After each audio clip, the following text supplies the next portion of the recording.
Hello folks, welcome to Scratch the Surface. I'm EJ Scott. Today my guest is Beth Dover. Beth is from Orange is the New Black, and Another Period, and A Wet Hot American Summer, 10 Years Later. Those are my dogs. Before I get into what we talked about, I want to plug for myself. Follow me on Twitter at EJ Scott and the podcast at EJ Podcast. My website is ejscott.com. I'm on Instagram, ejscott1106. I am losing my eyesight to an eye disease called choroideremia. It runs in my family. It's degenerative and genetic. And my grandfather was blind from it. My brother has it. My two nephews have it. The women in my family are carriers, specifically my sister, mom, and my aunt. So in 2012, I ran 12 marathons in 12 states in 1 year, and blindfolded to raise money and awareness for choroideremia. And I was lucky enough to get a documentary made about it, directed and edited by Ryan Suffern. You could find it on iTunes, Amazon, and Google Play, digital copies. For $2 or $3, you can rent it or own it, and it's well worth your time and effort to watch it. It's only about 30 minutes long, so I hope you will make an effort to go check it out. So there you go. You could also go to curechm.org for more information about choroideremia or to donate. Okay, so there you go. So Beth came over. Beth and I have known each other since I first moved out in 2003 to Los Angeles, and we were in the Second City class together. So that's 14 years ago. And we don't see each other very much, except I see her quite often on television. But she was kind enough to come over, and we talked about Orange is the New Black and working on Another Period and the Wet Hot American TV shows on Netflix. She's married to Joe LoTruglio from The State and Brooklyn Nine-Nine. We talk about how they met, and they have a kid together. We talk about having kids and getting married and all that stuff. And we talk about even more personal things like her family and how she kind of disengages from some of them and why. And she lost a brother who was paralyzed, and he was also in a car accident years after he was paralyzed. So we talk about that. So we do talk about some deep stuff, but we also have a lot of laughs along the way. It was really good to talk to her and catch up. That is my dog, my new dog. Anyway, I hope you will enjoy my talk from October 18th, 2017 with Beth Dover. Hi, Beth. Hi, EJ. How are you? Good. How are you? I'm good. It's good to see you. It's very good to see you. We go way back. We go way back to when I first moved out to Los Angeles in 2003, Correct. The summer of 2003. That is right. I immediately started taking classes at the Groundlings, I.O., and Second City, which is where we met. Wait a minute. So I also moved out the summer of 2003, so you're like one of the first people I just met in general. Yeah. But I didn't know you were taking all three. Yeah, simultaneously. That's like extreme improv training. That's right. That's what I was. What was the goal? The goal, you moved here for that.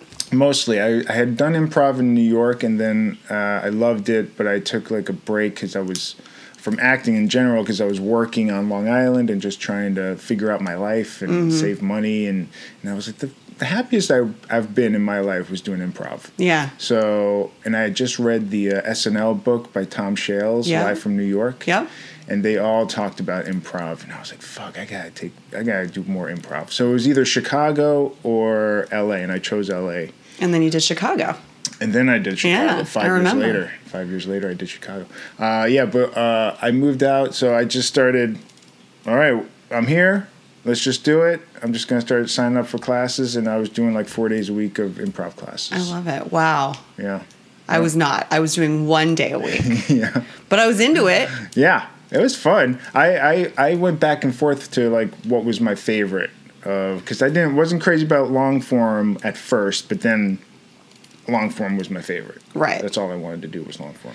I've been asked lately. Some people will say, "Hey, will you come and do improv on the show or do this or that?" And I'm terrified because I don't feel that I have the skill set anymore. I think Right. if You're you don't rusty. use it, Yeah. you'll lose it. Yeah. So I'll do things, but it'll only be like I'll do like the monologues at ASCAT or something, or I'll Right. do like I don't even know what it is next Friday. It's this show, and he asked me to do improv, and I kept saying, oh, I can't do it. But I was lying. I could have done it. So now I'm just going, so I felt bad. So I said I could do it, but I'll just do the storytelling part of it. Okay, see, I want to do the opposite. I get asked sometimes to do the story part, and I go, I don't want. I want to play. Oh, see, yeah. I don't know what happened. I think I'm nervous now. Yeah. Because it's been so many years. I get it. I get nervous too because I haven't.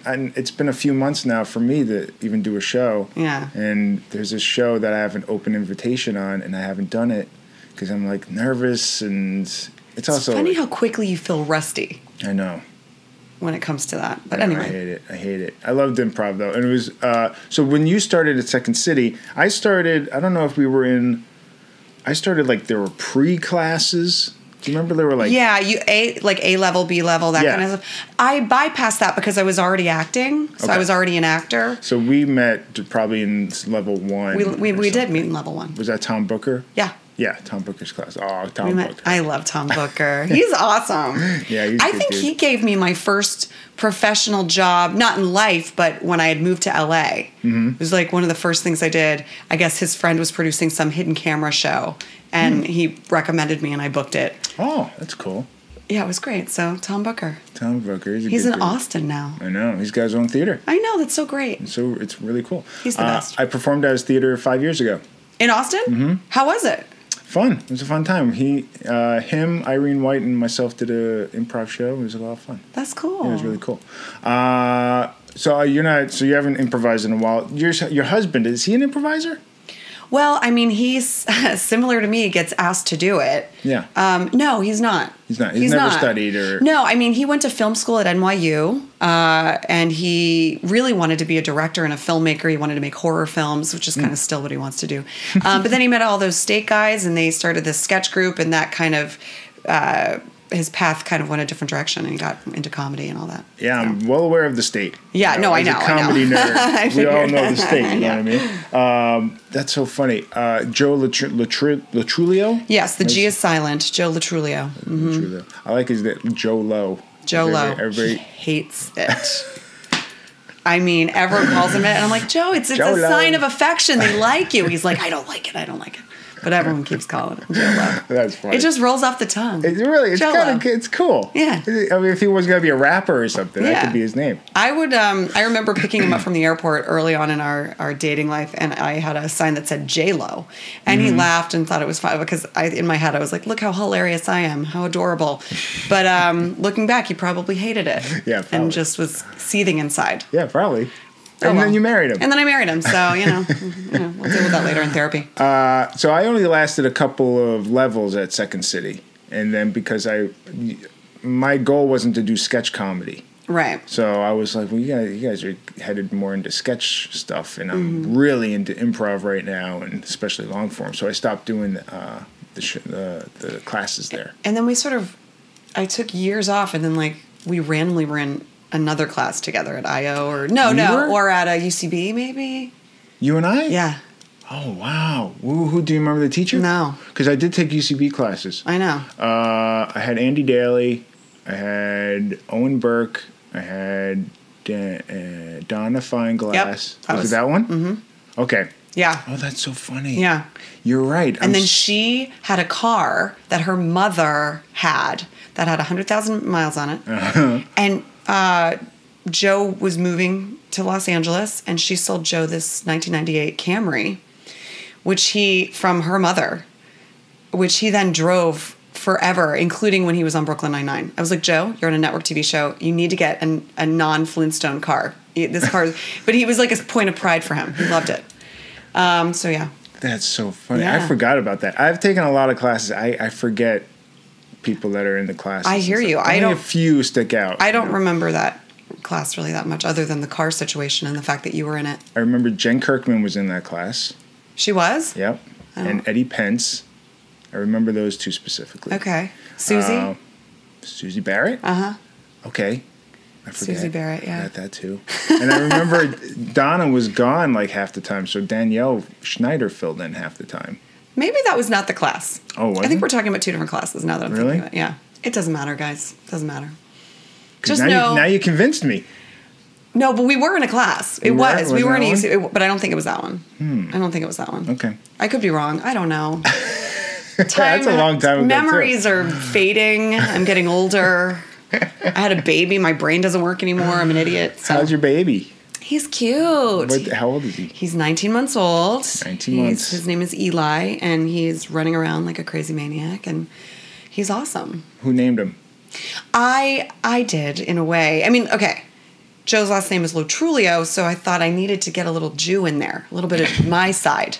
You know what I mean? That's Italian, It's right? very Italian. So Joe was thinking of some like Vincent. I was like, this is too. He's only going to be a quarter Italian. Tony, Vinny. So Rocco. Yeah. Although we do have a Rocco. Yeah. It's Joe's best friend's baby's name is Rocco. So yeah, it's I went Eli because my name's Elizabeth and my dad's name was Edward. So the E thing felt right. That makes sense. And, so is Eli short for anything? That's just I just did Eli. Yeah. What's his middle name? James. Eli EJ. Wait a second. EJ. Is that after me? I named it after you. Oh, Beth. I named him after you. He did. It's a good name, EJ. Sweet. Yeah. You know, I hadn't seen you in a while. I like to be reminded of you on a daily basis, and now I am. That's so nice. I appreciate that. Thank you. I can't wait to meet him and go, hey, EJ. Right? I'm going to refer to him as EJ. Well, what's good is if he doesn't like his first name, he can use his, middle name, James, or he could use EJ. I mean, come on. There's 3 different options. I'm giving him this kid a lot of options. There's not a lot of EJs out there. No, you're the only one I know. It works. Yeah. It works. Or he could go by Elo. Yeah, Elo. Or something like that. Yeah. Or we could call him E, and Joe said no. Yeah. Because of Entourage. Oh, yeah. But I don't know. I mean, I wouldn't even think about that. Yeah. Anyway. Joe didn't want to name him Eli at first because of Eli Manning. And I don't really watch football, so for me it didn't make any sense. So he doesn't like Eli Manning. I mean, he likes him, but I don't think it's his guy or his team. What do they do? They throw a ball down a field and they run? Well, nowadays, if you have a baby, you don't name him Donald. Right? Yeah, that's a very good point. That's I can't name him Donald. I bet that name has dropped in popularity. That it was ever a really good name, but that's true. But nobody's really aching to name their kid. Apparently half of America is though. Yeah. So maybe it'll go up in popularity. I don't know, guys.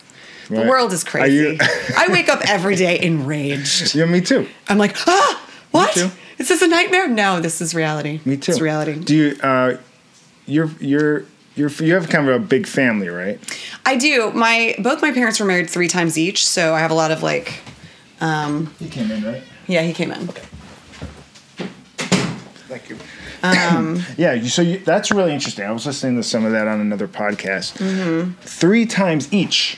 So your natural father, natural mother married 3 times each. Correct. I'm a product of their second marriage. Yeah. You're the second marriage. So my mom had 3 kids from her first marriage. Okay.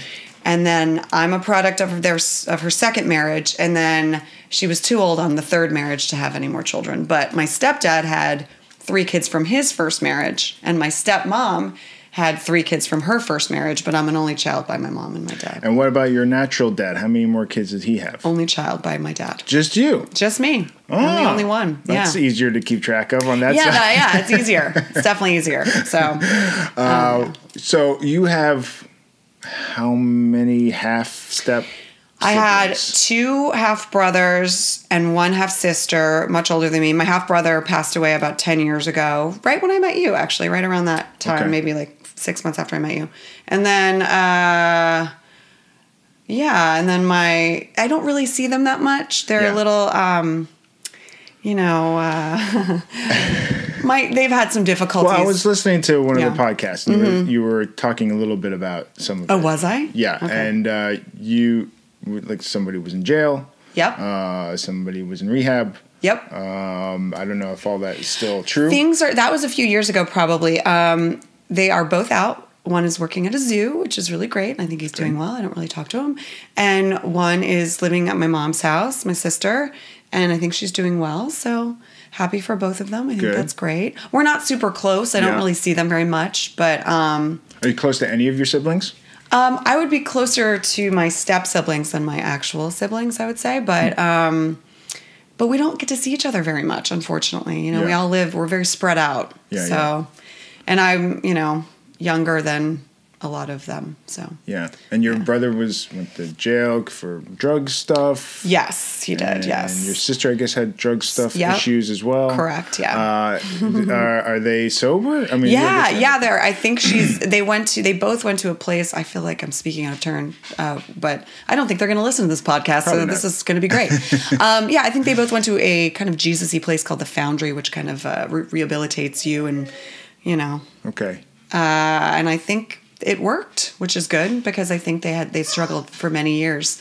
Banner. Oh God. You want attention so bad. It's so cute. He knew we were talking about dark stuff, so he wanted to lighten. Well, you know, I hope you don't mind talking about it because my family has some of that. My brother was in rehab a couple times for alcohol, and I think he's still struggling. And I've kind of detached from him right now. Yeah. I've known he was an alcoholic for many years, and. How far apart are you guys in age? 10 years. Yeah. I mean, that's the thing. I've been able to really detach, especially when it was really bad. I just sort of, I was just starting out. I was in my early 20s. I was in New York. I was just, shit was hitting the fan, and I was like, bye, guys. And I just I just wasn't. It's self-preservation, right? Yeah, a little bit. And I also wasn't really raised with them on a daily basis. My stepdad was in the military, so it was really just it was my mom, my stepdad, and myself. And we moved every 2 years, and I was... it was sort of like the three of us and my dog Einstein. Are you Einstein after Back to the Future? Yeah. Yeah. That's the greatest. Who named the dog? I did. Is that Back to the Future your favorite movie? At the time, I believe I enjoyed Back to the Future, yes. That's my favorite movie of all time. It's your favorite movie of all time? Of all time. Oh, that's a great movie. It's a great movie. It is a really great movie. It still holds up. It's still tons of fun. Yeah, I agree. Oh, so good. Are you close to your parents? Yeah, my mom and I are really close. And my dad and my mom divorced when I was 3, so I wasn't raised with him. So, but we've become closer lately, like the older that I've gotten.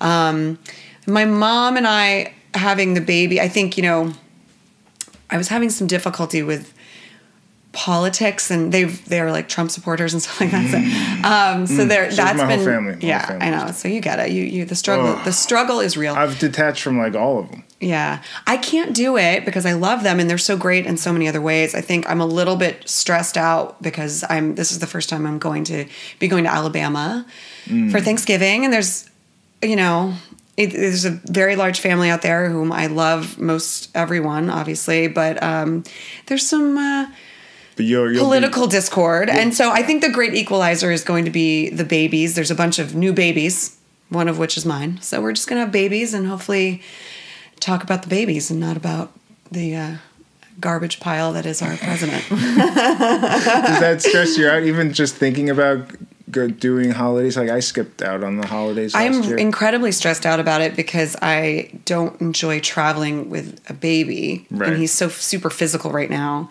And he's on a nap schedule, and there's going to be a time zone change. We're going to be in Atlanta to see my dad, and then we're going to go to Alabama and see my mom, and it's going to be a whole thing. So I'm a little bit stressed about that. Yeah. But I think it needs to happen because my dad's 82 and he needs to see his grandkid. And he's never met him. He's met him once when he was 6 months old. I was living in New York. So I had Eli. 3 months later, I moved to New York without my husband to shoot Orange, is the show that I'm on. Black. Yeah. And because I was still breastfeeding at the time, so I had to just live there. I couldn't be away from Eli for more than 24 hours. So we moved to New York for 6 months, and my cousin was my nanny. It was awesome, but also a crazy time. If I can get through that, I can get through anything, I feel like. Yeah. And I flew down to Atlanta from New York. But he was so young at that point, so it was easier to travel. Yeah. Now I feel like he's just going to be running down the aisles like an insane person. But that's fun. Listen, we're going to get an iPad and we're going to fill it with the Wiggles or whatever he decides to watch. The Electric Company. Just a spiral.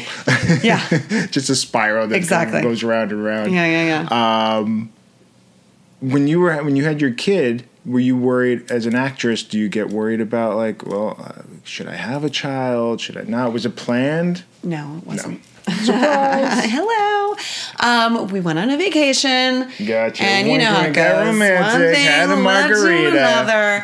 another. But you know, at the time I was 36. I think Joe was, I don't know, in his 40s. We were older, so I thought, okay, I'm gonna ride the horse in the direction it's going. Let's go with it. And it was a great decision because he's the best. Yeah. But I think I'm good. I think the shop is closed for me though. One is good. One and done. 2, I think, would be intense for just trying to maintain the career stuff, and it's been a balancing act. This year's been a bit of a balancing act. So did you get Did you ever think like, oh, maybe I won't have kids because of the career stuff? I never felt the calling for children. I never wanted kids, so I never thought I would have kids. That's interesting. I know. I'm like a defective female. Joe's like, trust me. And he's like, come on, it's all right. We're going to be good, babe. We're going to have a nice Italian family with Vinny.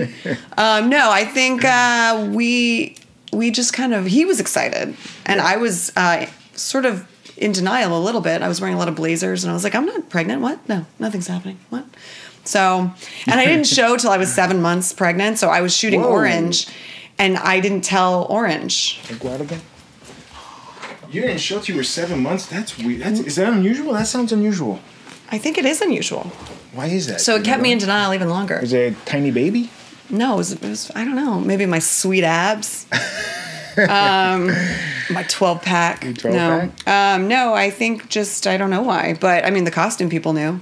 I asked them later. I was like, did you guys know that? And they're like, yeah, we could tell. I was like, cool, thanks. They know everything. They do. They see you naked, so that's why. But, yeah, so I was really nervous that it was going to affect me, my career and all that. And it had just sort of started to really, you know, I was working on 2 shows, and I was really kind of getting somewhere, I felt. And then I thought, oh, gosh, I'm pregnant. Is this going to ruin everything? And in fact, the opposite was the case. I feel like that phrase, babies bring bread or whatever, it wound up being true because I wound up working more that year than I ever had. And I went back to work on another period like a week after my C-section, which was crazy. I know. Are C-sections scary? Yeah, fucking terrifying. Yeah. They don't strap you down, but you're basically on something that is like, you're basically like your arms are out to the side like Jesus Christ on the cross. And the light is really bright. And then you have this, it's terrifying.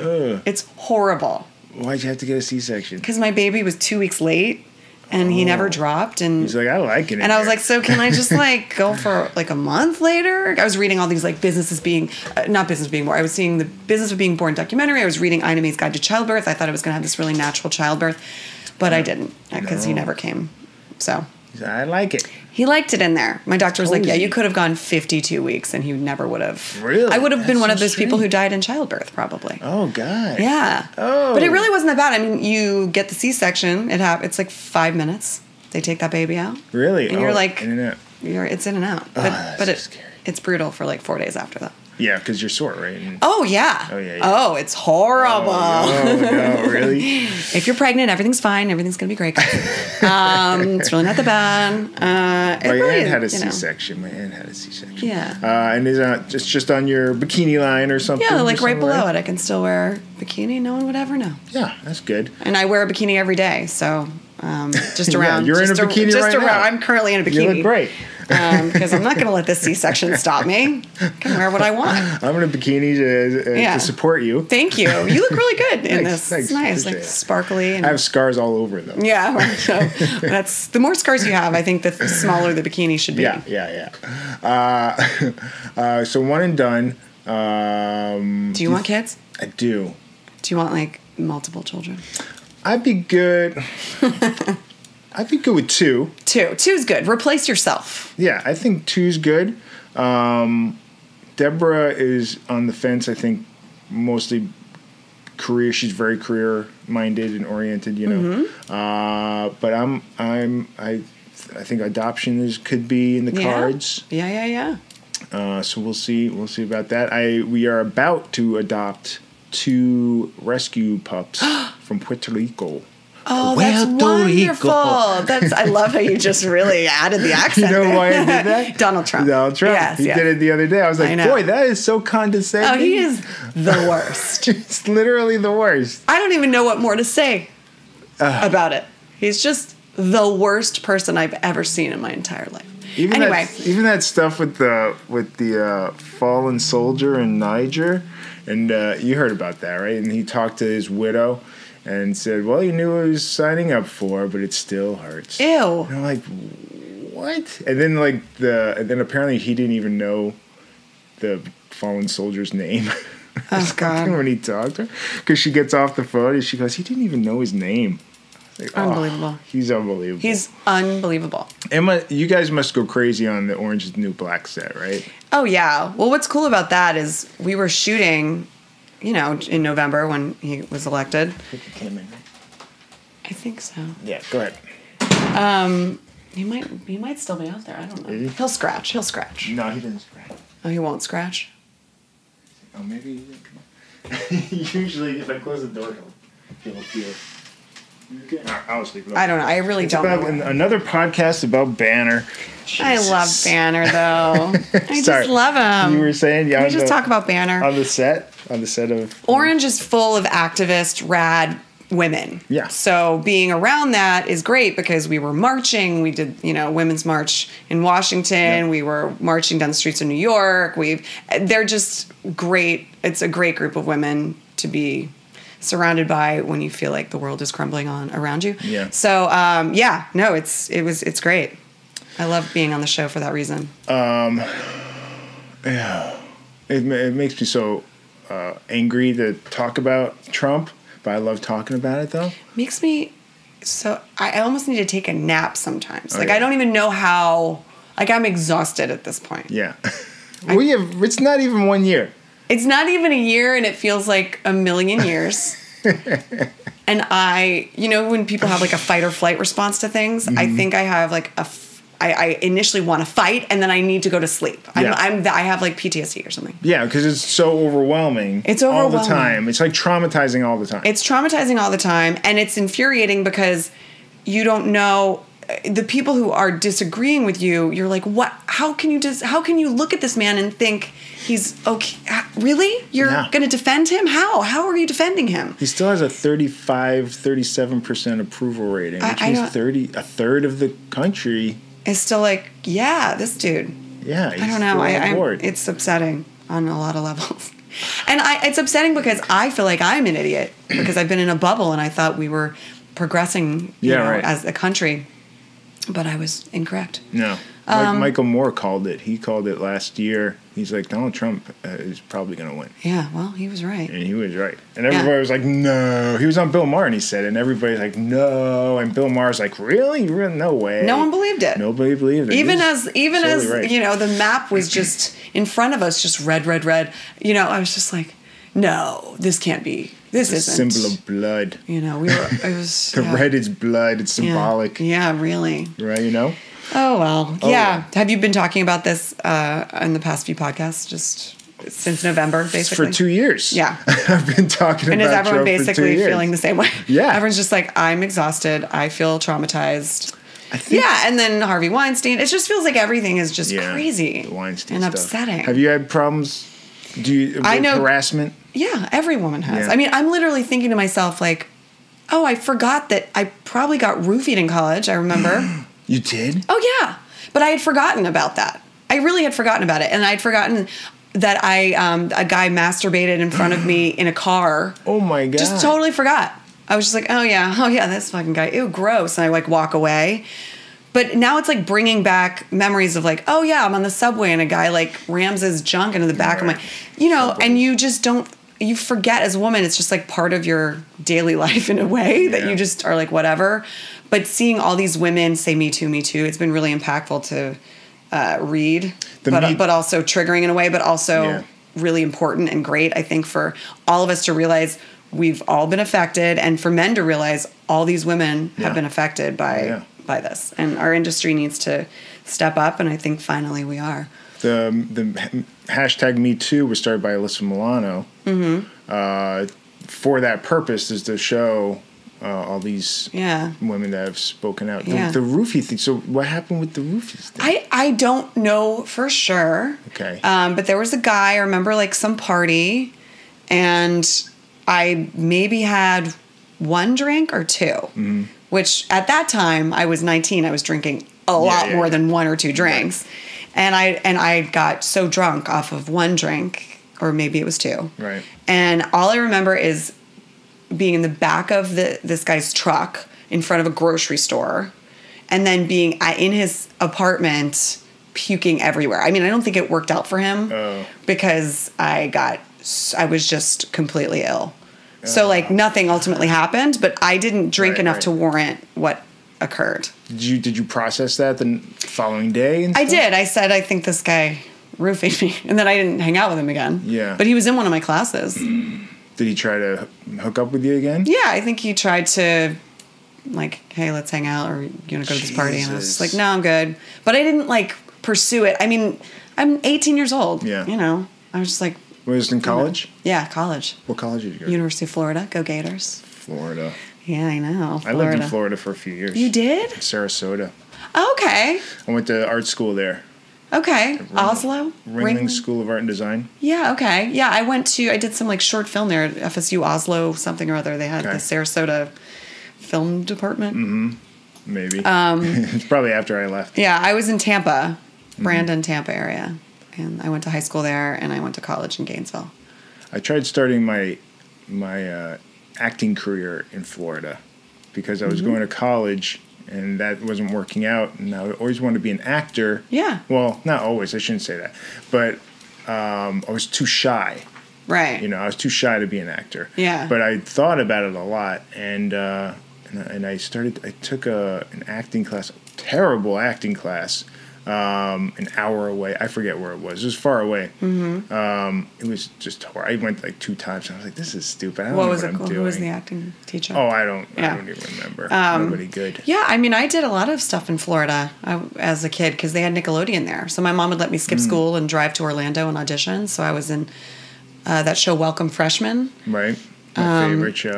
Clearly your favorite show from the 90s. And then I did Kenan and Kel. A few years later. And then like a bunch of commercials. They had a lot. For a period of time, there actually was a bit of an acting scene in Orlando. Yeah. But then Nickelodeon moved out of Orlando. That's pretty good, though, that you got to get your feet wet as a kid. Absolutely. And I did, Kenan and Kel was in front of a live studio audience. And, yeah. And I was 16. How was Kenan? I love Kenan on SNL. Yeah, he's great. They were great, Yeah. They were great, yeah. I was 16, so I'm like trying to remember it really. Yeah, right. It's just, I think well, your stepdad was a Navy person. Air Force. He was a colonel Force. In the Air Force. He was an intelligence officer, so he could tell you, but then he'd have to kill you. Oh, my gosh. Yeah, that was his little funny phrase he would tell me. Yes. So you bounced around everywhere. I bounced around everywhere, yeah. Yeah, I mean, when you list it like... Like I was born in Chicago, then I moved to Ohio, then I moved to New Jersey, then I moved to Alabama, then I moved to California, then I moved to South Korea, then I moved to Virginia, then I moved to Florida, and then I moved to New York, and then I moved to LA, and my dad lives in Atlanta. And I think that's it. Wow. Yeah. So when you're a kid and you're bouncing around like that, do you get frustrated at like, I like it here. Can we just, did you ever have like tantrums and stuff of going, no, I don't want to move again? I think so. I think there were moments of that when I felt like I had like a best friend or I felt very connected. And then sometimes I would want to move. So I think it depended on where I was. And I think regionally I was either cool or not cool, depending on where I lived. Right. So, and I was also used to it. And I knew going in that I would have to be leaving in 2 years. And a lot of the other girls and boys were also there stationed for 2 years. Do you think, did you get to a point where you were not getting too close to your surroundings because you were like, well, I don't want to get hurt again, so I'm just going to... No, I don't think I looked too deeply into that, but I think it certainly made me adaptable. Mm-hmm. And I also, my stepdad retired when I was in high school, so I got to spend the entirety of high school in one place, which I think that would have been the moment where I really would have been upset to leave. Okay. So I think they retired at a good time for me. Because before then I felt, I was with a group of kids who also were moving a lot. Right. So I was used to it. Band of gypsies. Yeah, band of gypsies, yeah. And I didn't know any different, that's how I was raised. So for me, even now I'm like, we should move. Yeah. But you get that? Yeah. Well, not out of LA, but like different area. Let's move every 3 years, And Joe's like, let's stay here till we die. I mean, we just got a house. Let's just stay here. And I'm like, but like in 5 years we'll move, right? Yeah, that's interesting. And then 5 years from then we'll move again. And who knows? Do you get bored like that? I have a little bit of wanderlust, yeah. Yeah. I do. I like to. It's been nice going to New York so much and living in New York for those 6 months. I kind of got used to being this I felt like I was like a single mom in New York City. I was living this Twilight Zone version of my life where I was like, hey. And at first it was horrible because my kid was 3 months old and I was like, how do I do this? Yeah. We're in like a bit of a hoarder's den situation. But then I moved to a nicer place and I thought, oh, New York City, this is where I'm supposed to be. And then now I'm back in LA. And Are you bi-coastal? Do you have a place over there? I did. I mean, last year I was bi-coastal. I was 6 months there, 6 months here. But now I've been back since January of this year, so I live here. I've just been popping back and forth. But it's been awesome. Yeah. I need to get more jobs where I'm, in New York every other week because that's what I've been doing. My girlfriend spends half her year in New York. Oh, she does? What's she shooting? Daredevil. Daredevil, that's right. On Netflix. Oh, yeah. Netflix yes. fam. Netflix family. But she also did...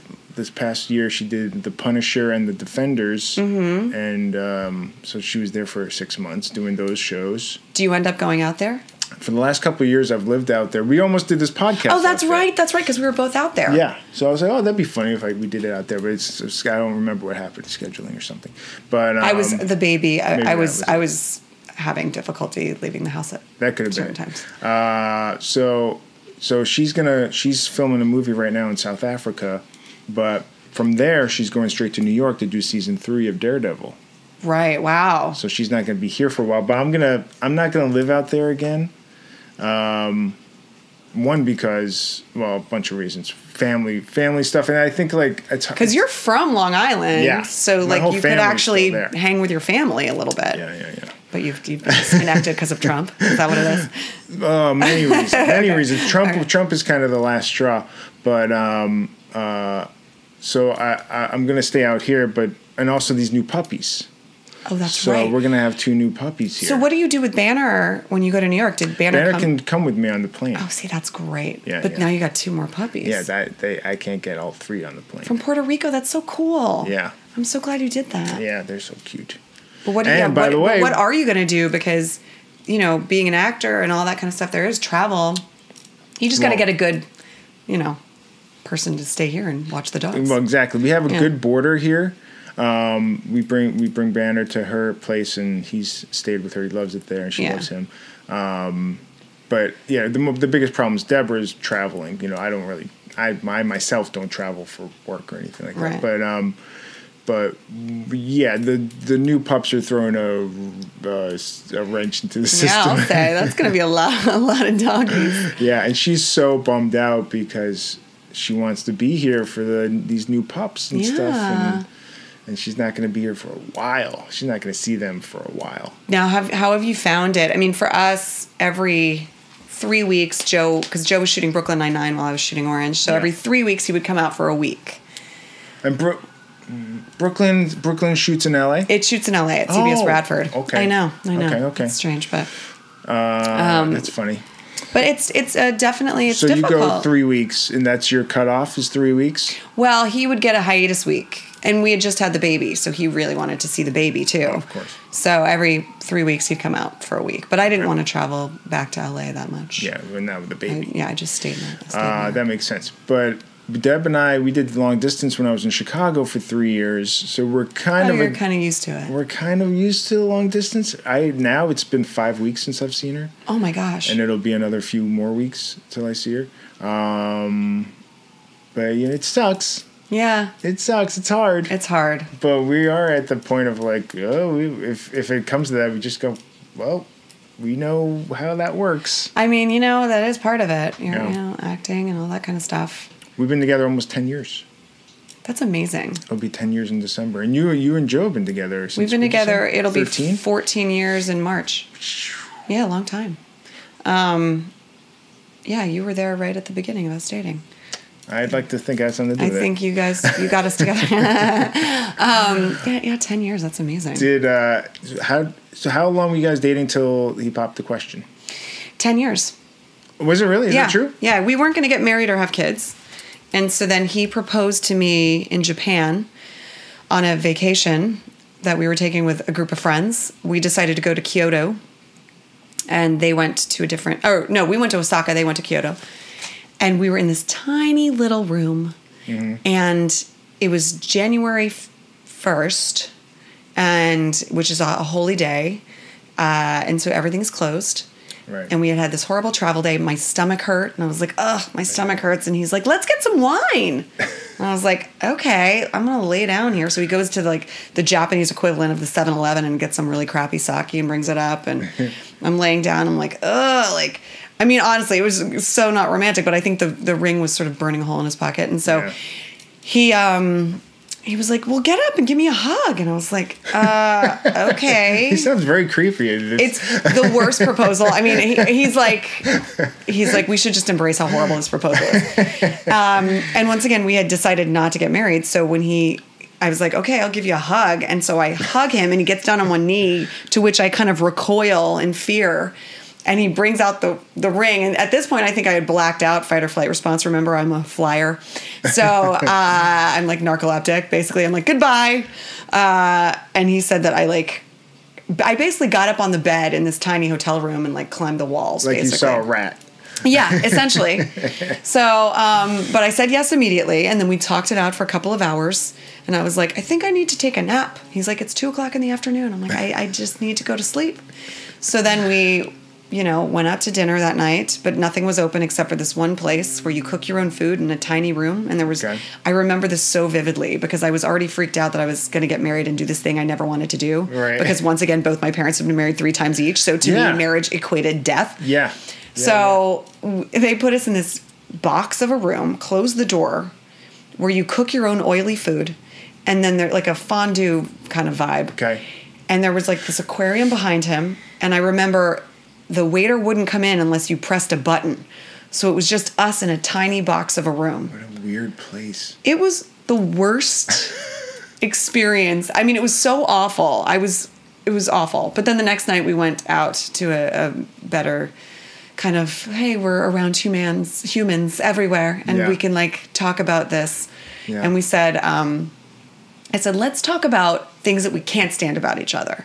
Whoa. Let's just like put out all like the worst things. Yeah. So that's ballsy. So we did. And then I was like, okay. Did you learn stuff about yourself doing that? Well, yeah. Well, he said, sometimes you can be a cold bitch. And I was like, well, sometimes you can be a selfish asshole or like whatever it was. And we were both like, yeah, you're right. And I'm like, yep. Okay. I guess we can get married. Oh. And then it really kind of, I don't know, relaxed me. Yeah. Well, you're getting a lot off your chest. Yeah. You're putting it all on the table, both of you. Exactly. And if you could have both like calmly process that and go, okay, I hear you, and take it all in, and that's really healthy, probably. I think so. And once again, we had been together for 10 years, so it wasn't like we didn't know each other. So the wedding wound up being really great because I wasn't nervous at all. I just wanted everyone to have fun and have a big party. That's what we did. It was great. How long were you engaged? 1.5 years. Yeah, that's pretty good. I mean, that's standard, right? Yeah, I think so. I was like, let's take our time. Yeah. Well, it's usually a year and a half is about, Planning a wedding is, like a lot of stuff. A lot of stuff. Where'd you get married? Are you guys going to do that? What's happening? Are you guys married? You'll see. I don't know. I'm like real nosy. I want to know what's happening in your life. Tell me everything about you. I'll tell you stuff. Okay. You're like, not the mics. Maybe not in this second, but... I feel like I'm really just telling you everything, though. That's the point. This isn't fair. That's the point, though. I should have my own podcast so I could be nosy to other people. I'll come on and I'll avoid questions. Oh, so I'm allowed to avoid questions? No. Great. Where'd you get married? San Luis Obispo, Central Coast, wine country, at a working barn called the Santa Margarita Ranch. Working ranch, I mean. And it was beautiful. It was really, really nice. We got married under a tree, and then we had the reception in a barn. And then we did the after party at the Madonna Inn, which was so much fun. Have you been to the Madonna Inn? No. It's is it super like, kitschy. Is it like Superstar Madonna or Virgin Mary? I would say Virgin Mary Madonna. Okay. But it's really kitschy, super corny. Every room has its own theme. They have like a nautical room, a Flintstone room, a this room, a rock room, a pink room, a confetti room. It's just all these different rooms. Okay, weird. Okay, it's fun. It's super weird and the best.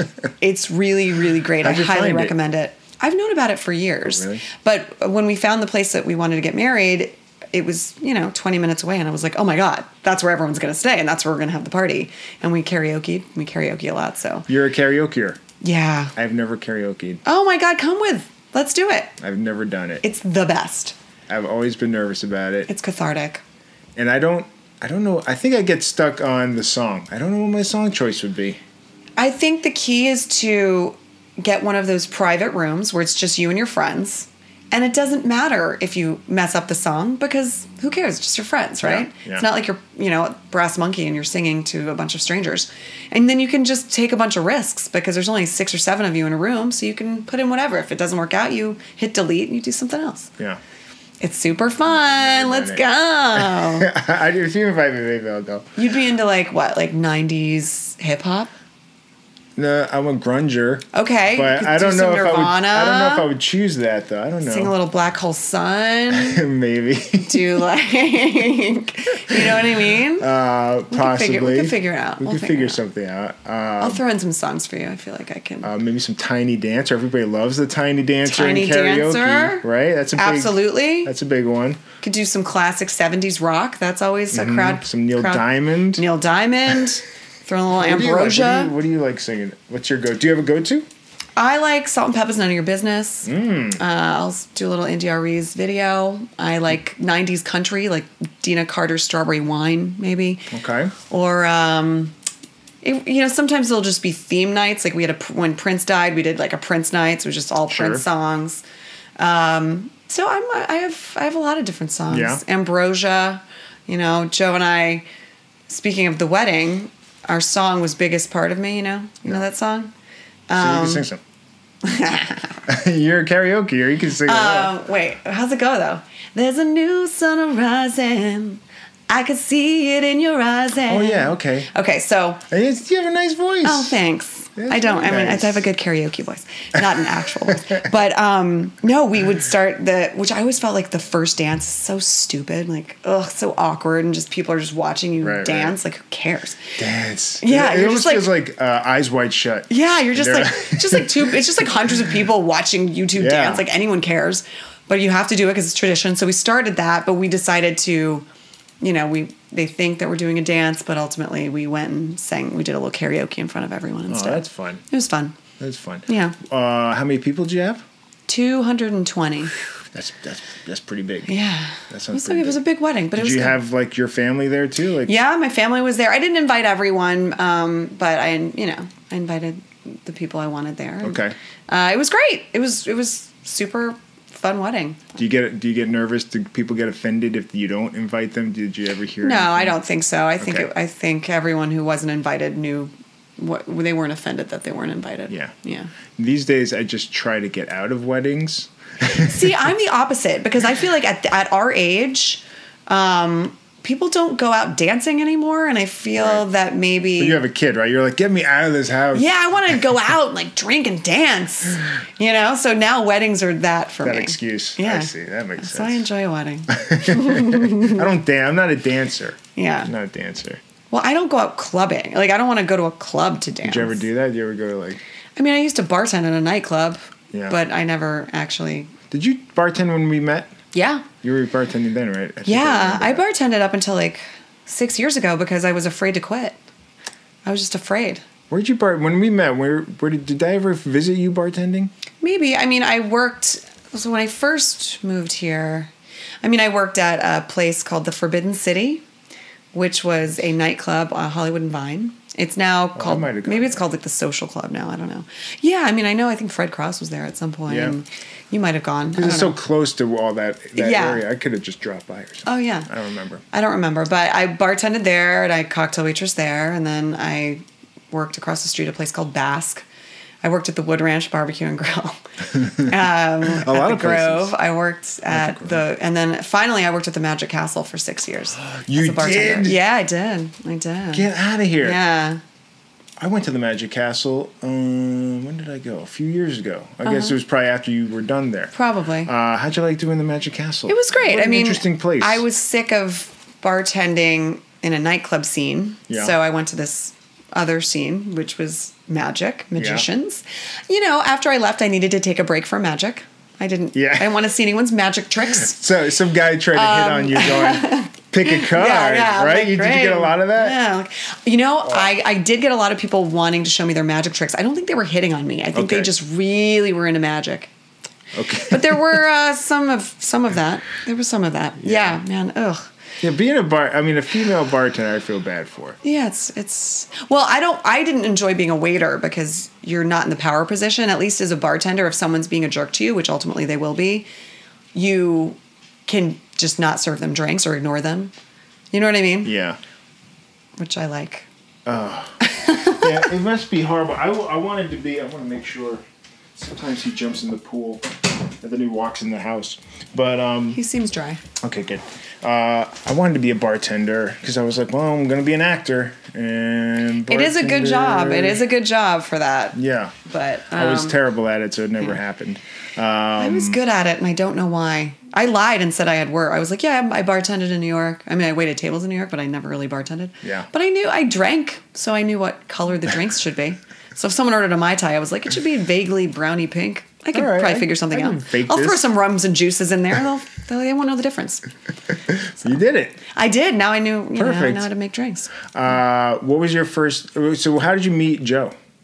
I met Joe through Brian, his brother. So his brother Brian was dating my best friend, a guy, and he and I were both. Brian and I were both living in New York, and then we both moved in to my friend DJ's house. And then we started driving around and we saw this apartment. So he said, you know what, maybe I will move to LA. And I said, maybe I will too. So we lived together and then they promptly broke up, which was awkward because now I'm living with my best friend's roommate or my best friend's ex-boyfriend. So, and then Joe would come for pilot season and he'd crash on the couch. And then I slutted it up with my roommate's brother, basically. But he was the guy. I was like, oh my God, it's the guy from Wet Hot. Yeah. I was like, why didn't you tell me he's the dude from the state? But we were friends for a while, and then kind of started dating long distance for a couple years. And then you did that. You did long distance. We did because I was out of a 4-year relationship, and he was just out of a marriage. So we kind of did a couple years of just hanging out. Right. Well, that must have been hard for him to propose to you, maybe, because he's already been divorced. Yeah, well, that's why we had said we weren't going to get married. We were not going to do it. So, what made him do it? I don't know. Maybe it was like a midlife crisis thing. I'm not really sure. I think he just felt ready and not pressured, and I guess I don't know. He came to some conclusion on his own without letting me know about it. Yeah. But so I had to process the idea of marriage for myself too during that year and a half. So was there a point in that year and a half where you were like, let's call off? You cold feet? Did you get cold feet? I got cold feet initially, certainly, because as I said, I stood on the bed and was freaked out that first time. But then afterwards I got excited and we had been together for so long. It wasn't like I was afraid of the commitment. Yeah. Because we'd already had a mortgage. We'd gotten mortgaged. Yeah. We had a dog. So we were planning on being together. So it made sense. I was nervous about the word marriage. Yeah. So I had to kind of... that label and box and all that stuff, right? Yeah. But I think everyone can define it for themselves at this point. Yeah. So that's what I did. So now I agree with that. I think because, as a guy, for me, growing up, whenever I'd go to a wedding, all the older guys would tell me, don't ever get married. Yeah. There's a lot of that. Yeah. And there's my wife and blah, blah, blah. It's all really negative. Mm-hmm. You get a lot of negative stuff from other guys about marriage. I don't even know why anybody got married if they feel that way. Unless they just feel like, well, that's just what you do. I think that's what it was. Yeah.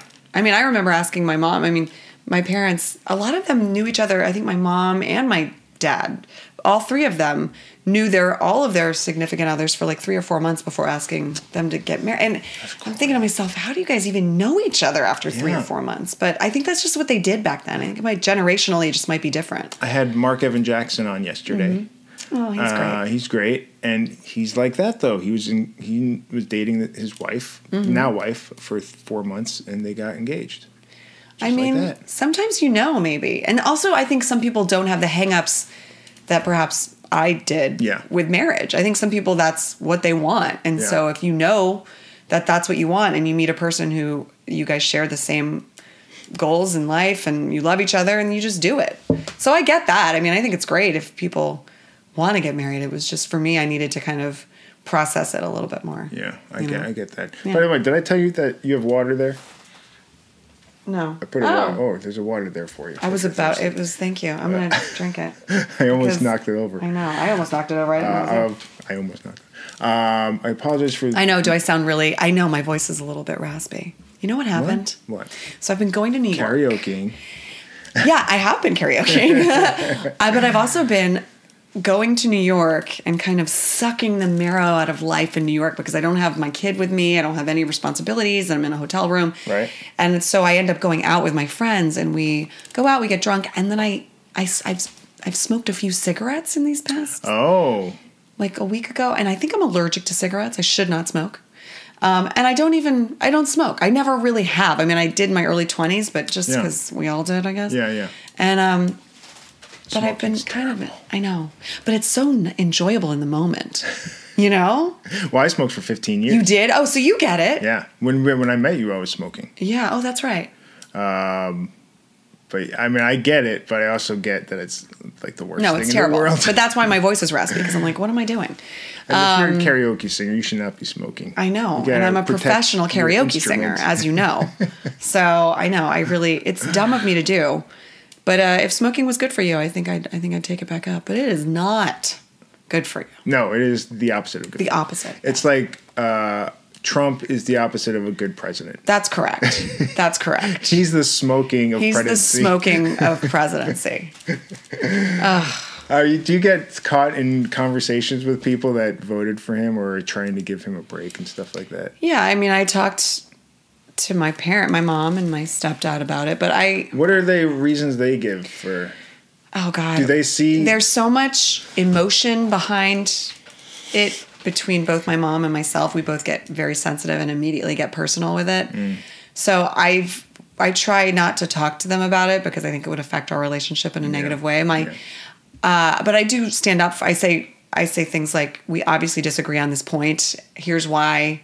And then she'll say, here's why. And I'll say, okay, now we know that, let's move on. But with her why reasons, is it usually Fox News lies? Yeah, that's right. That's right. It's just crazy. It's pretty crazy. It's upsetting. You know, I posted something and she'll post stuff on my friend's social media about things. Oh, really? That's ballsy. Yeah. That's ballsy. She doesn't do it so much with me, but she'll do it on your friends. She'll do it with my cousin or Oh, that's ballsy. Mm-hmm. I'll be like, Mom, why did you post on Emily Gordon's wall about feminism? My sister unfriended me on Facebook. What? Did she vote? She voted for Trump. Your sister did? And I'm so sorry. I had to unfriend my parents. Oh my God. So this has been intense for you. Yeah. This Trump's. I mean, do you think that you can mend fences with them, or do you think this is irreparable? It's multi-layered. It's not. Stuff was getting broken before Trump. Mm-hmm. It goes back to it's involved with my blindness. It's involved with my brother's alcoholism. There's a lot going on there. So then the Trump stuff. All I want to do now is ask about all of that. Well, let's get dinner sometime. All right. Coffee. I'm so nosy. I'm so nosy. I mean, I don't know how much I want to. Okay, I understand. I've probably said some stuff already, but like, all right. So my sister. What I have, choroideremia, runs in my family. My grandfather was blind from it, my mom's father. My mom's a carrier of it. Because the women are carriers, right? Women are carriers. Her sister's a carrier. She never had children. And my mom had 3 children, 2 boys and a girl. Both the boys have it, me and my brother. My sister's a carrier. and she has 2 boys, and those boys have it. Oh, wow. So they're 12 and 8 years old, and they've never been told about it. So that's one thing. So they don't know. They don't know. They don't know. And that's she doesn't probably not good, though, right? No, they should probably know. It's very bad. Because then they can get used to all of the stuff. Instead, she's taken a big risk of telling them when they're older, and then having this is what happened to me, because I didn't get told till I was 27. But your parents knew? My parents knew there was a possibility. But they didn't know. But they didn't know for sure. But they didn't even tell me there was a possibility. So it's still, I'm still dealing with that type of stuff of like, why wouldn't you just tell me? And my family like that likes to just not think about those things. Even after my brother got diagnosed first, and then the rest of us got tested, it was still like, well, don't tell your grandmother. And my dad didn't want us to tell his sister. And when my sister's kids got tested, she didn't want my parents to know. There's still like all this secrecy and stuff like that, and it's just so awful and builds so much tension. Yeah, of course, because you're just like denying something that is true, that's happening, and you're acting like it's shameful or you're embarrassed or whatever, and you're just putting bad feelings. You're connecting bad feelings to it. Absolutely, that already has a bad feeling to it. So now these kids, my sister's taking a chance of them finding out, and then maybe they'll be okay finding out that we've all lied to them for their entire lives. Maybe, but maybe not. Now she's risking them really having a hard time. Because they're going to ask maybe a follow-up question like, well, when did you know about this? Yeah. And they might get upset with the answer. When you were 1 year old. Yeah. Have you thought about just bypassing your sister and telling them? Oh. Not that you would. I mean. I mean, I've screwed up. My sister's got mad at me about a lot of stuff when it comes to this thing. Yeah. Like I basically told my parents about it, about my nephews and stuff. I don't see myself doing that. I could tell them about myself if they asked, but they never do. Right. They might already be in like deny. You know what I mean? Like they may already be like, well, something weird is here, but nobody's talking about it, so I'm not going to talk about it. Like kids kind of do that stuff already. I don't know what they know or don't know, but it's made things very awkward and hard, and that's one. That's really intense. That's really intense. Yeah. Yeah. I mean, there is that sort of selective. And that, once again, that also might be generational, although your sister's doing it. My sister. Of just like. But it's cyclical, right? So, like, it's generational. My parents were like, oh, let's not talk about that because that's. And their parents did, and now my sister's doing something similar. I remember when my brother passed away, his friend from college called me up and said, and he had gone to Auburn, he said, I'd really like to do some type of plaque or like a bench or like an area for Chad that's been dedicated. Would your mom be interested in that? Do I have the okay from your family? And I was like, absolutely, you have the okay for me. Let me ask my family. And I asked my stepdad first, and he said, no, she can't handle that right now. No. But I thought, I was so young. I was in my 20s, and now I think, what a great thing for him to be memorialized at Auburn, which was a college that he loved. And, I don't know. I think sometimes it's okay to talk. And in fact, you should be talking about it. Very important. You can't just not. For so many years, we didn't talk about Chad because it was too upsetting. Yeah.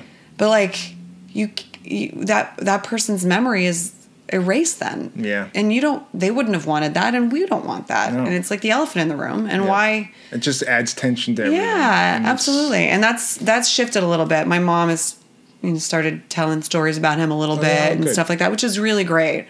But does anybody do therapy in you ever go to therapy? I went to therapy once for 6 weeks, and then I kind of worked through whatever problem I was having at that point, and then I got nervous to go to therapy because I was like, well, I'm having a good day. I don't know how to do therapy. Right. Well, I got to think about all these things. What happened? What's going on? So I stopped going because I didn't know how to do it right. I'm a perfectionist, and I wasn't doing therapy right. I need to go back. Do you think so? I would like to. I've been doing it for several years. Would you recommend it? Yeah. I think I should. I think it's good for everyone. Do you have and I also might recommend this to you as well. I do Al-Anon. Which you would think, which is one free, which is nice, and also it just is very therapeutic as well. It doesn't have to be just purely focused on your relatives that are addicts. But isn't I was about to say, it's so funny. That's how in denial I am. I'm like, Al-Anon? Oh, I didn't even think about it as like, oh, my siblings. Yeah. But I wasn't like raised with them, but there is like the specter of their addiction around. It's you'd probably be surprised how it probably affects you. And it's a healthy. I got a sponsor, and he's a nice guy. He's from Australia, and he's a recovered addict, and his family's members are addicted and stuff. And we just talk, and we're going through steps and stuff, and I find it very helpful on top of my own therapy. And everything. But does anybody in your family ever go to therapy? No. See, mine either. Not at all, actually. In fact, they would probably make fun of it. I wouldn't think that they'd be into it at all. Yeah. My nephew's father is like anti-therapy, and I go, hey, man, they're going to find out they're going blind, and they may need therapy. You might want to be a little more open to it. Yeah. So that's one thing. Interesting, all this stuff. Sweeping things under the rug. Everything's fine, you know. And it's not. I don't know, it's not. I know. I even do it. I mean, sometimes I'll be in a bad place or let's say, even when I was pregnant, I remember, you get hormonal, so you get more emotional. And I remember getting emotional and being like, nope, I'm good. I'm just pregnant, so leave it alone. You're good. Buck up, Charlie. But that's sort of how I was raised. Buck up, just get over it. Raised by a Air Force guy, a military guy. Military guy and a Southern woman who. Were they strict on you? Yeah, I think they were strict, but my mom was not, and really my mom was when she remarried, she said, she's mine. So I discipline her. So you don't get to discipline. Oh, that's interesting. So he did, but she had the final say in things. Okay.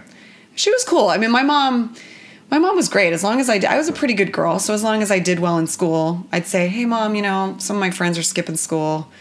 Can I do that? She's like, sure, okay. So she would, really? or I'd sneak out of the house and she'd just say, just leave a note. So I'd leave a note, so she was cool. Wow. But I also wasn't a bad kid. I was doing my schoolwork and doing all the things I needed to do. Do you think your mom was dealing with things too then, that she was like, you'd go figure yourself out? Because there was some story you told on one of the podcasts where you traveled for like 24 hours by yourself as like a young Oh, yeah. kid Well, that was when we lived in South Korea. So I was, going to visit my dad in the summers because my parents are divorced. So, and that's a 25-hour flight, and I had layovers and things like that. And I was like 10 years old. But I was flying alone when I was 3. Wow. Yeah. And I was sort of a latchkey kid. I remember walking home at like 6 years old from some area, maybe school or something. So your mom wasn't overprotective? No. The opposite, it sounds like. Yeah, not really. But then in other ways she was. In which ways? Like I need to wax my eyebrows or, whatever. Superficial stuff like that? Yeah, kind of. Shave your To legs. this day, I don't leave the house without putting a full face of makeup on. Oh, really? Because I was raised to do that. Because my mom is very Southern and very lady looks a certain way. You gotta make sure your hair's done and make sure your face is done. Even if I go to the grocery store and back. Really? I know. Have you ever done that? Just like, I mean, maybe it's harder now that you're, a public figure, but I don't know about like that. you catch yourself in the mirror putting the makeup on and go, wait a second, why am I putting this on? Then take it off, just like to prove to yourself. No, I've never done that. But thank you. Maybe I should. Maybe. No, you know what I have done? I mean, therapy. listen, having a child and also a dog, even a dog. I mean, now I walk he's 8 years old now. So for 8 years, I've been walking my dog in my pajamas without having my face washed, out in public. But okay. Yeah, but typically I try to wear makeup out of the house. Horrible. I know. It's terrible. I'm not proud of myself. No, I'm not judging you. I just think it's funny that you... I don't wear a ton of makeup. I just wear a little bit. My mom one time, I think it was in Chicago, my parents were visiting me, and my mom wanted a cup of coffee or something. She wanted to go across the street. And she goes, oh, but I'm not, I don't have my makeup on, because my mom puts a lot of makeup on too. And my dad's like, it's just across the street, just go. Yeah. And she's like, all right. And she went, and my dad and I got in the car, and we were going somewhere, and we were passing my mom, and he starts like yelling, like criticizing her. He's like, wait, what are you wearing? Where's your makeup? Like busting her balls. That's hilarious. But it made her feel, probably feel bad and stuff. Yeah, but that's funny. Yeah, it's funny. That's pretty funny. It's the patriarchy, man. It's keeping me down. It's keeping us all down. What can I ask? Maybe you already mentioned this. What your brother passed of? My brother, when he was 15, he was like 6'8" when he was 15. He was 6'10" ultimately, but so at this time he was very, very tall kid, 15 years old, and he was over at a friend's house, and they had a large platform, and he dove out into the lake, and he broke his neck, so he was a quadriplegic at 15. Oh, man. I know, so that was rough, but he did well. He got his master's degree, and was really into, I think Jesus and all that kind of stuff. He thought he maybe would be healed and all that kind of stuff. But whatever gets you through the day, man. Very religious, but really cool too. And he was super into like pop culture and like comic books, and he was just great. He was a really great guy. And then, but he did they had one of those specialized vans that you could use where you use your hand for the brake. And so, and my mom would always be like, go with Chad. And I'd be like, oh God, okay. But I think, he got in a car accident when he was like 35 and passed. Wow. Yeah, I know. That's so sad. Yeah, it was brutal. That's so sad. So, I guess he was older than you. 10 years older than me. 10 years older. Yeah. Oh, so it was almost 15 years ago. Does that affect, do you think that had an effect on your mom's son, right? That was my mom. And you said that they didn't talk about it or anything, but yeah, but my mom, she was devastated. Obviously, she'll never be the same. She'll never get over it. She's better now, just on the day to day. But when it first happened, oh my God, for years, horrible. But none of us talked about it. So even when he was alive, so that in the wheelchair? That we talked about. No, but when he passed, and so that manifested in her crying at weird times, out of nowhere. Yeah. Because if you don't talk about something, it's going to come out some way.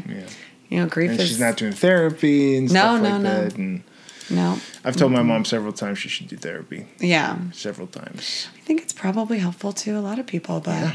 Yep, it is. It is. I don't know. Your husband in therapy? No, he's not. I think he probably went a little bit when, with his prior relationship. I think right at the end, just to...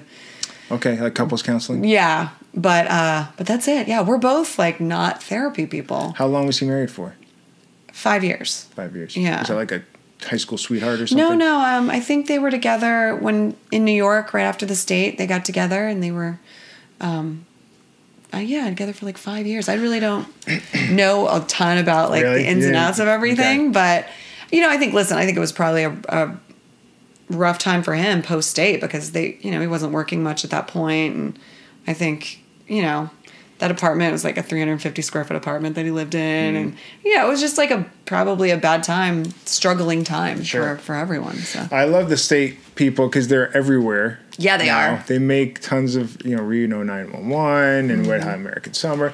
And one of them directed my favorite movie of the year, The Big Sick. Yeah, Michael Showalter. Yeah. So good. Great movie. I love that movie. Yeah. I always wanted to tell my story, and when I watched that, I was like, it would feel like this.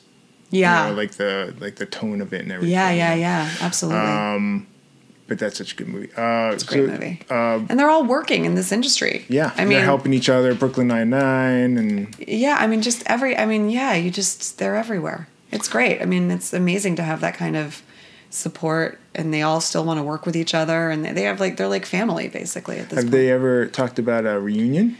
They've done reunions. So they have? They've done a couple. Oh. Yeah, they did one at Sketchfest, and they did one. No, I mean like a Netflix 10 episode. Yeah, they've talked about it a couple of times, and in fact gotten together to kind of like start something, but I don't know where that landed. Kids in the Hall, I'm hearing, is going to do a reunion. Yeah. On TV. Yeah, I think that they should. I mean, but they all work together in different incarnations anyway. So in a way, it feels like, I don't know. Like Wet Hot American Wet Summer. Hot, yeah. Wet Hot is a perfect example. It's basically the state. And, but yeah, I think they should too, for sure. Is it crazy fun working on sets like that, like Wet Hot American Summer, where it's just like a bunch of comedians just goofing off and improvising? Yeah, I mean, working with those guys is the best. I mean, I've gotten really lucky to be even a peripheral part of that Venn diagram of comedians. Because I just love their sensibility so much. It's my sensibility. It's what I think is funny. And so getting to actually work within that is amazing. And they all have such a shorthand together. And because I've known them for so long too, I'm kind of in on that as well. And so it's great. It's been really fun. Yeah. Do you have a favorite thing you've worked on? Like time-wise? Like, this was the best time of my life. I never wanted it to end. Right now I'm loving Orange. Yeah. Last season of Orange was really amazing for me. That was a great season.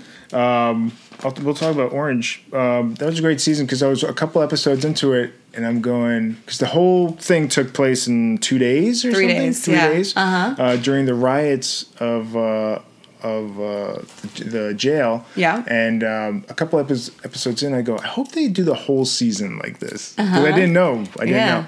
And you guys did. I thought it was ballsy to do that. Totally. Yeah. It made it a very intense season. I loved it. And you turned lesbian. I did. I turned lesbian. They turned you. They turned me. I was turned. Yeah. Got some big boo action. Yeah, no kidding. Yeah. How was that? How were those scenes to film? Great. Well, first of all, Leah's awesome. So we're good friends. So it was really super fun. And she's like a freaking lesbian icon. So come on. I can check that off my bucket list. Did you have to ask her for lesbian advice or anything like that? Did I have to ask her for lesbian advice? What is lesbian advice? I don't know. You're playing a lesbian, I guess, right? Is your character now lesbian, or did she just discover this about herself? I think her character is more of a survivor. I think she just had, she needed protection. I think she found that in Big Boo, probably. But she was enjoying herself, too. I think she did enjoy herself. I think she might have. You might be right. She might have caught some feelings. What are you going to do next season? I'm shooting it right now. Oh, you are? Yeah. You're in L.A. I am, but I leave tomorrow morning at 4 a.m. Oh, you do? Yeah. Oh, no kidding. Cool. Yeah. Is that will that be day one? No, I've been going back and forth the past couple weeks, which is why I've been going to New York and having fun. Oh, I see what's happening. I get it. That's why I've been. How far along are you guys? I believe we're shooting episode 6 right now. Oh, like halfway through. Yeah. Ooh. Yeah. All right. So tell me everything. I can tell you nothing. That goes on. I can Just tell give you me all the spoilers. 0. Aliens, dinosaurs. Yep. There's ghosts, a lot of aliens and like karaoke, meteorites.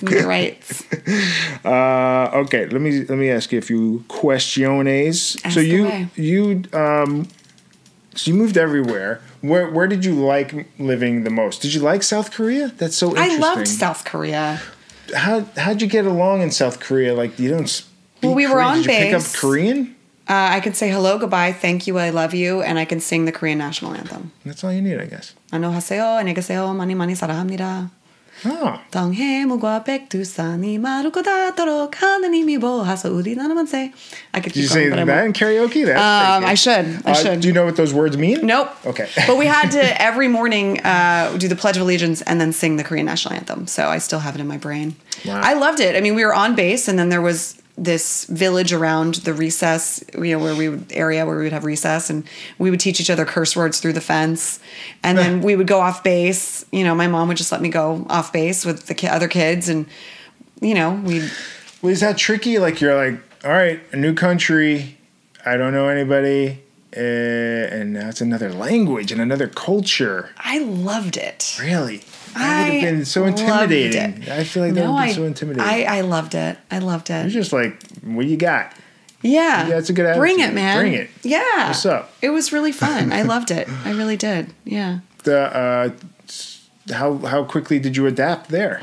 Pretty quickly. And like I said, it's not like you're new. Even if you're the new kid in school, all the other kids are the new kid in school too, because you're on base going to school at an Air Force base. In English. Okay. So, it's just all of the kids are new kids because we're all going to leave in 2 years. So you're in it with a group of other people who are in it together. Do you still keep in touch with anybody that you met? I did for a long time. This girl named Liz Light, I remember. I kept in touch with her for years, and then I didn't. But lately, because of Orange and other stuff, I'll get weird Instagram things like, "Did you live in South Korea in 1989?" I'm like, "Yes, I did." So I'll get in touch with some people through that. But it's funny, social media and all that kind of stuff has made the world way smaller. Yeah. And kind of a cesspool too, but a little bit of both. Take the good with the bad. There's definitely both. But it was great. I joined a performing arts group called the Rainbow Kids, where we wore hoop skirts and we would perform in front of like the Koreans' version of Disneyland. So we performed in front of like thousands of people. In Yongin Farmland, which was like Korea's Disneyland, basically. That's fun. Yeah. So I was really into performing at a very young age. So that was always my way in. Every time I'd move, I'd be like, where's the theater? So I've heard that before too. Yeah. That's what made me, get in with people and make friends. Yeah. I've heard that several times. Several people have been on here as military brats or Air Force brats or whatever. It's probably that sounds offensive. Air Force brat. No, but that's what they call us. Really, the brat part. The brat part. I know it's not cool. That sounds offensive, right? These I don't days, consider myself a brat. You can't say that to kids now. Yeah, it's rude. How about nice kids? How about Air Force nice kids? It doesn't roll off the tongue quite as well as brat, but But you were born in Chicago. I was. My dad's from Chicago, Oak Park, and love Chicago. Yeah, that's where he's from. And I moved quickly after I was born, so I really haven't spent very much time in Chicago. You should go back. I know. It's a great city. Does he like deep dish? I'm sure he does. I haven't really talked to him about that. I'll ask him. I'll tell you a secret. Ready? Mm-hmm. I have a Chicago deep dish pizza in my freezer right now. Can I just let you know something? What? I don't think I've ever had deep dish pizza. What? Is that bad? It's not good. Should you defrost that pizza right now and feed me? Yeah, you got 45 minutes? Yeah, man.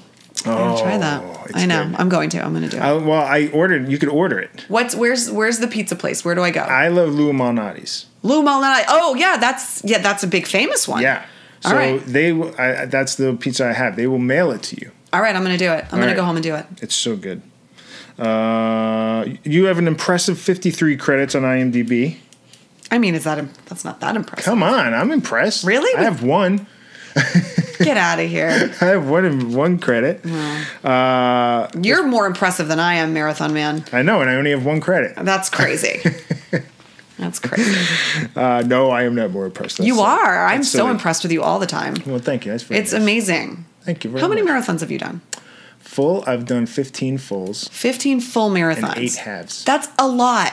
I know. My knees are screwed now. Are you going to do more? My knees are screwed. I might be retired. You know what? I did a lot since 2010. I did all that. That's so impressive. Oh, thank you. It's true. Thank you. You know what's impressive? What? Another period. It's such a fun show. It's such a fun show. I love that show. I had Brian Husky on last week. I love Brian Husky. What a great guy. We had a great talk. And I'm slow. I was slow to another period, but I've been binging some of it since. He's hilarious on it. Well, you're all hilarious on it, but he's so fucking funny. He is so fucking funny. What a silly show! I It's know. like it takes place in with the early 1900s. 1903 in Newport, Rhode Island. But it's filmed like a documentary, so like there's talking to the camera, but there's no cameras. It's like then. Downton Abbey meets the Kardashians. Yeah, it's a ridiculous conceit to be talking to a camera that does not exist. But I love that show. I wish more people watched it. But I think people are kind of watching it more now. I think we need to get on all the other platforms like Hulu and stuff. Yeah. I think at some point we will. I've been watching on Comedy Central app. That's sort of where you can watch it at this point. Which is good, but it's not totally convenient to Netflix or Hulu or something like that. Now, because it's commercials. You gotta watch commercials and all that stuff. Yeah, exactly. But it's such a fun show, and Natasha and Ricky are so great, and I just love working. I mean, talk about working with a bunch of your friends and people that you like. A bunch of state guys are on it. Yeah, it's the best. It's the best. It's great. I love when the world gets smaller and you get to just work with your friends. That's kind of all I want to do. That's what I would want to do. It's so fun. Because guys like Adam Sandler, they just keep using the same people over and over and over again. I get it because once again, like I said, there's a shorthand and it's fun. You know this person's fun and there's no drama and all bullshit and everything. Although going to Orange, I didn't know anyone on that, and now I have these dear friends. So and that's good. It's good to start meeting other people too. But. I'm looking at your resume. At my impressive 53 credits. Yes, there's a lot to go through. So I love Natasha Leggero. I just saw her. She's pregnant. She is. I saw her last week at Largo perform, and so she's hilarious. She's so funny. She's so great. I've been seeing her for many years doing stand-up. Yep, absolutely. So I'm glad to see that she's still fucking kicking ass. She's great. She's so cool. Did you ever talk to her? She's got a kind of a screwed up family. Yeah, she does. Did you ever talk to her? You guys ever bond on that level? Yeah, we have actually. Yeah, I think she has a brother who. I mean, she's been open about this, but who has lives in a van or whatever. Yeah. whatever. He gets mail sent to his van. Because he put a sign, like a number on his van. Yeah. Put like a half sign on his van. Whatever works for you. I guess. Yeah. We have bonded on that a little bit. Yeah. Yeah. All right. That's cool. Newsreaders. You've done a lot of newsreaders. Yeah. I was one of the correspondents on Newsreaders. That's an Adult Swim show, which is sort of a takeoff on 60 Minutes. It was a really fun show. We just did it for 2 seasons, but it was really fun to do. And Children's Hospital. I love. Children's Hospital is great because I just thought I was going to be like basically a glorified extra. I was in it because, I'm friends with those guys or whatever, and they just threw me in a scene and, and then they would use me occasionally. And then toward the end I was, in way more, but it was really fun. I love Cordry. I know, he's great. All those guys are so great. You were in something called Life Partners. Yeah, which I always wanted to watch. I never got to see it. It's a really good little indie. It's Gillian Jacobs and Leighton Meester, Gabourey Sidibe, myself, Adam Brody, and Kate McKinnon's in it as well. Kate McKinnon's in it. Who did you get to work with in it? I worked with all the people that I just said, but not Kate McKinnon. Kate McKinnon only did one scene in it. Okay. But it's a really cute movie. Yeah. It's really cute. How were those guys to work with? So great. They're great. I love Gillian. Gillian's Jacobs. so great. She's amazing. She's awesome. Did you still keep in touch with any of those guys? I saw Gillian at the Women's March, and we also did like a reading together, but we're not, we're like acquaintances. But the filmmakers, Joni Lefkowitz and I got in that movie because the filmmakers were a fan of Burning Love, which is this parody of The Bachelor. Yep. And so it was at the Sundance Lab, and then they called me in, and it was like all these wildly famous people and me. And I was like, why am I on stage with all these people? And it turned out they were fans of Burning Love, and they wanted me for this part. That's cool. Which was cool. So that's how I got in that movie. Yeah. That's so funny. Are they going to do more Burning Love stuff? They did a couple seasons. They did. We did 3 seasons, and I think it kind of ran its course because you did The Bachelor, The Bachelorette, and then basically the Bachelor Pad version. Right. Although we could do like a Bachelor in Paradise. I've texted Erica about it, but you could. I think she's doing her own thing right now. You could easily do that. I met Whitney Cummings last week. Oh yeah, Whitney's great. She did a meet and greet at Largo for her book. And I got to meet Whitney her and I went to acting class together. You did? Went to Lesley Kahn together many years ago. Oh wow. You were taking 3 different improv classes. I was taking Lesley Kahn and Second City. I was doing one acting, one improv. I probably should have taken more acting classes. No. Listen, you either got it or you don't. You got it, kid. You're going to be a star. How was Whitney did you guys pal around back then? We did. We palled around back then. And then I saw her. When did I see her? I saw her at Lizzie Kaplan's bridal shower, actually. Lizzie Kaplan. I met her once. She came to this house once. Oh, she did? She was great. She was very nice. She was in True Blood a few times. Yeah. And I was having as many True Blood people sign a auction item, and she was kind enough to just drop by and sign it. Oh, that's awesome. Yeah. She's great. She's so great. She's good on that Masters of Sex show. Yes, she is. She's good in everything. That's true. I shouldn't just... How dare you just say one thing? One thing where she gets naked all the time. But let's talk about me. What else am I good at?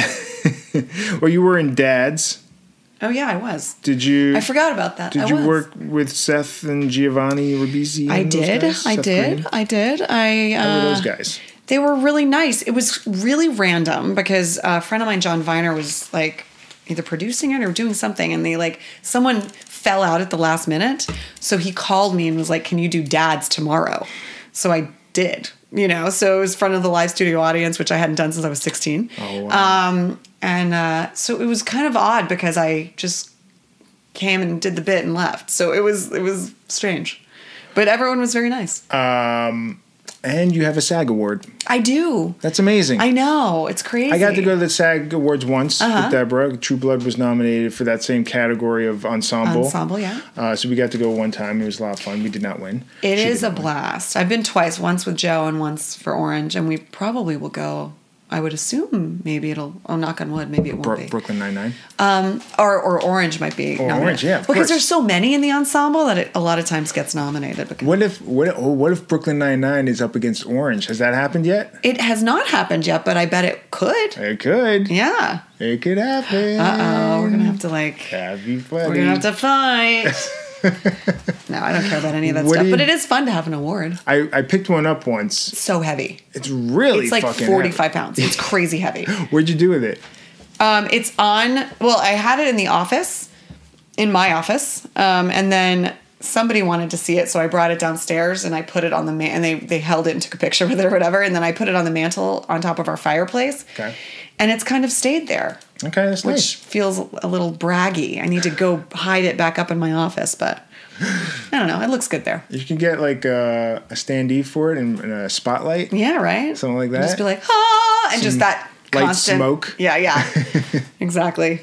That'd be neat. Yeah, man. I mean, if we win again, I could make it into like, what are those called? Guinness World Records? No, the book, of Mormon? Oh, no. I can't think right now. My brain doesn't work anymore. Your Dr. Seuss book? So you just have books, and then... A library? And there's a... Shelf? What are you saying? Can you edit this part out? Because I can't think of a really basic word. I can't think of a basic word. It's a basic word that holds books up. That holds books up. Like a standee or something? Sure, let's call it a standee. Yeah, I guess I can't think of it. You put a thing over here and a thing over here, and it holds... bookends? Bookends! Oh my fucking God. What is wrong with me? What a nightmare. Get me out of this. That was the perfect... No, edit that out. That is awful. It's so embarrassing. I can't talk anymore. Not only am I going to keep it in, I'm going to put it on a loop. And I'm just gonna have that. I don't know the word bookends, although neither do you. So it's kind of on you too. That's not fair. That's not fair. I'm the one that guessed it. You want to look stupid on this podcast. I'm the one that guessed it. I'm the one that guessed it. All right. Fair enough. Through your vague, books and they stand up. Banner. Do you know the word banner? You didn't know the word bookends. He's like, what are you guys doing over here? My dog is over here. I love you. He's so good. Before my baby, I took Floyd, my dog, to agility classes, like Best in Show. Oh, yeah. So he can, jump through hula hoops and do all kinds of weird things. He's a performer, just like his mama. He is. He's in a book. I took him on an audition. Wait, what book? It's a book. You can buy it at Barnes & Noble. It's called Dogs and Cars. Oh, really? And he's one of the dogs in a car. Can I put it on a thing and put it next to a... You can put it on a book and stand it up with another thing? An end of a book. Whatever. We'll think of the word later. That was great. All right. Well, thank you so much for talking with me. Thanks for having me. Would you like to plug anything? Instagrams, Twitters? I just realized that so on Beth Dover 1, it's embarrassing, but the Beth Dover was taken. But apparently Beth Dover 1's dorky. But anyway, that's my handle. Why is that dorky? I don't know. Because of the addition of the 1. Oh, Millennials okay. are like, you have a 1? That's so stupid. Well, they don't know anything. They don't So millennials will hate it. But Beth Dover 1 on Instagram and on Twitter, and Beth Dover on Facebook. And what's coming out? Yeah, just Orange, Wet Hot, Another Period. Those are the main things right now. Okay, cool. But you're auditioning for stuff? I'm auditioning for stuff. Yeah, I think I have you'll see me pop up in a couple things here and there. Okay. But, Neat. yeah. Well, congratulations on all your success. Thank you. I'm very happy for you. I just think you're the best, and I named my son after you because of it. I accept. Will you accept this rose? I accept your baby. Thank you. Take my baby. Will you be the new daddy? Yeah. Great. Sorry, Joe. No, we could just Joe all together, like a really kind of polyamory. Oh yeah, like a I just village. need extra babysitters. It takes a village. It takes a village. I'll Exactly. I'll accept. Okay. I'll be a part of that village. Thank you. Thanks, Beth Dover. Thank you, EJ. And scene. There you go, folks. That was my talk with Beth Dover. Thank you so much, Beth, for coming over and talking with me. It was great catching up and talking about old times and new times. Once again, go follow her on the social media. Tell her that you enjoyed the talk we had. And while you're at it, you can follow me once again on Twitter at EJ Scott and at EJ Podcast. Instagram, EJ Scott1106. EJScott.com is the website. Running Blind documentary on iTunes, Amazon, Google Play for only $2 or $3. Own or rent a digital copy of it. Only 30 minutes long. You'll be glad you did. And if you could go on iTunes and give me a rating and a review, that would be great. Especially if it's positive. If it's negative, you could probably skip it. And while you're at it, on iTunes, subscribe to the podcast. And I'm also on iHeartRadio. You could subscribe there. And go check out my past podcasts. And don't miss any of the future ones coming up. Got some great guests lined up. And we will talk to you next time. Thanks.